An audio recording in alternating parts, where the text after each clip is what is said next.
por el cual puede aparecer una enfermedad inflamatoria pélvica. Mira, imaginemos que ahora mismo usted y yo somos una bacteria y que estamos ahora mismo a nivel de la cavidad vaginal representada por ese punto que te estoy dejando allí en la pantalla.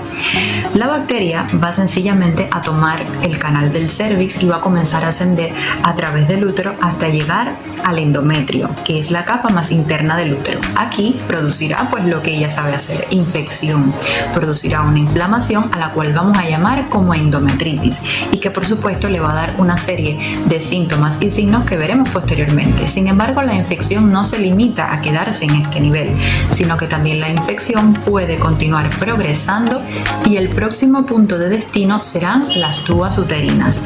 Allí formará también una infección local a la cual vamos a llamar como salpingitis.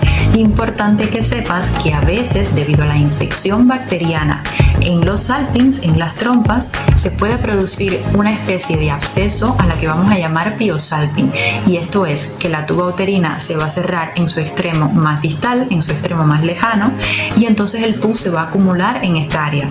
Algo realmente peligroso porque posteriormente a ello no solo puede romperse este salping y comenzar a salir toda la infección, sino que también va a comportarse como una de las futuras causas de infertilidad. ¿Por qué? Porque se van a comenzar a producir una serie de cambios histológicos, o sea, cambios en las células que componen al salping, van a aparecer unas adherencias que luego van a hacer que la luz, la parte de adentro de la tuba uterina, sea más pequeñita, más estrechita, y es un factor de riesgo no solo para infertilidad, sino también para embarazos ectópicos. ¿Por qué? Porque cuando el óvulo vaya a tratar de pasar la tuba uterina para llegar a la cavidad uterina e implantarse allí el día 5 o 7 después de la fecundación, pues no va a poder porque va a encontrarse que el salping está demasiado estrechito.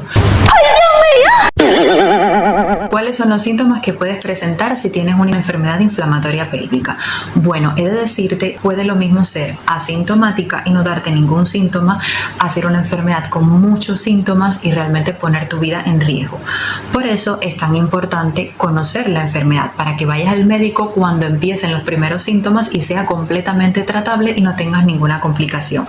Entonces, en caso de presentar manifestaciones clínicas, los 3 síntomas que dominarían el cuadro serían el dolor, la fiebre y la leucorrea o flujo vaginal, como también le conocen las personas.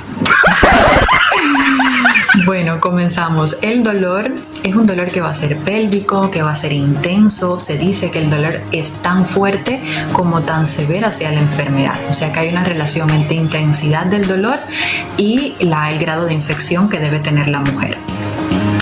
Entonces es un dolor que depende. Cuando son enfermedades inflamatorias pélvicas leves, enfermedades moderadas, pues solamente tendrán la molestia, pero ya cuando se hacen un poco más acentuadas, más graves, pues entonces la mujer tendrá un dolor que sea limitante, que aumente con los movimientos, que obligue a la mujer a guardar reposo en cama de lo intenso que puede llegar a ser, especialmente cuando ya hay toma del peritoneo, que es una capa que cubre los órganos del abdomen y de la pelvis. Cuando toma el peritoneo sí que es un dolor muy intenso, es lo que llamamos una peritonitis.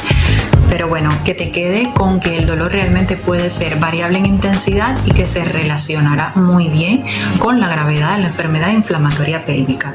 Número 2, la fiebre. La fiebre suele ser alta, una fiebre de unos 38, 39 y hasta 40 grados. También, mientras más fiebre tenga, pues se supone que la paciente debe estar un poquito peor. La sepsis o la infección debe ser un poquito más importante a una paciente, digamos, que lo que tenga sea una febrícula de unos 37,8, 37,5 por ahí. Otra manifestación, la leucorrea. La leucorrea hace alusión a la presencia de un flujo vaginal. Normalmente no puede tener la mujer un flujo vaginal, excepto en algunas mujeres que durante el periodo de la ovulación sí que tienen como unas pérdidas, pero son unas pérdidas transparentes.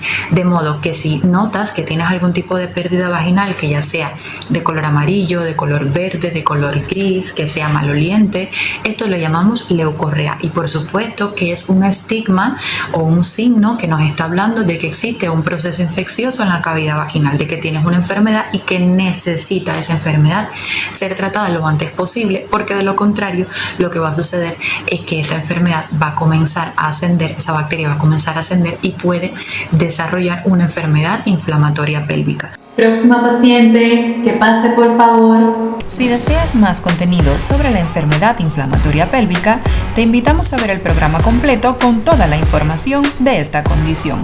Es de suma importancia para el diagnóstico etiológico de la enfermedad. Tenemos una misión y es ayudarte. Esquina Médica, haciendo medicina juntos.